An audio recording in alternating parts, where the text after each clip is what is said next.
खुलुमबाय लोगोफोर बयखौबो आंनि गोसो गोरबोनिफ्राय ओमफ्राय आं भिडिअ लानाया एसे गोबाव जाबाय आरोना ओमफ्राय आङो हगारनो दाबिं माने भइस दाबिं होनो साननानै माने दिनानो आंना लावै गोलाव जालांबाय आरो ओमफ्राय दिनै जोङो माने बोराय बुरि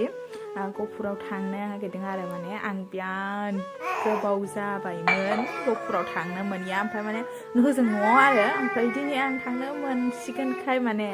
ओरैबायदि फुरथि जादों ओमफ्राय नै फिसालाया गारि गाखोबाथाय उन्दुलांखायो आरो बिराद मोजां मोनो गारि गाखोबाथाय ओमफ्रायो बिदिनो जोङो दायो बोराय बुरि थांबाय थानोसै बे सानैल' आरो जोङो रावबो गैफाया जोंजों बोराय बुरि ओमफ्रायो फिसाला साथाम फिसालाजों ओमफ्राय नै लामाया ओरैबायदि मोजां जाबाय आङो 7 माससो जासिगोनदां आरो आङो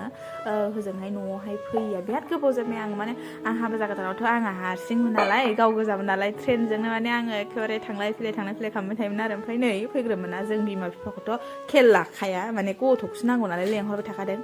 नै फिसालाखौ मोननाय लोगो लोगो बिमायंआ होलांबाय आरो नालाय ओमफ्राय फैग्रोमोना लोगोफोरजों नै बिमायंआ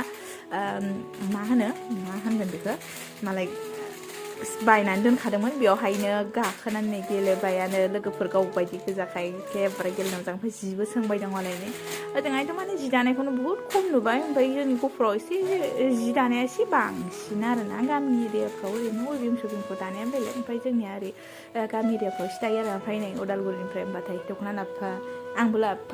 आंबो लाबोफा बिदि थिनबाय थायो आरो ओमफ्राय बिदियैनो दख'नायानो 6-7 खानसो लाबोनांगौ गोनां जायो ओमफ्राय नै जि बासिदों आरो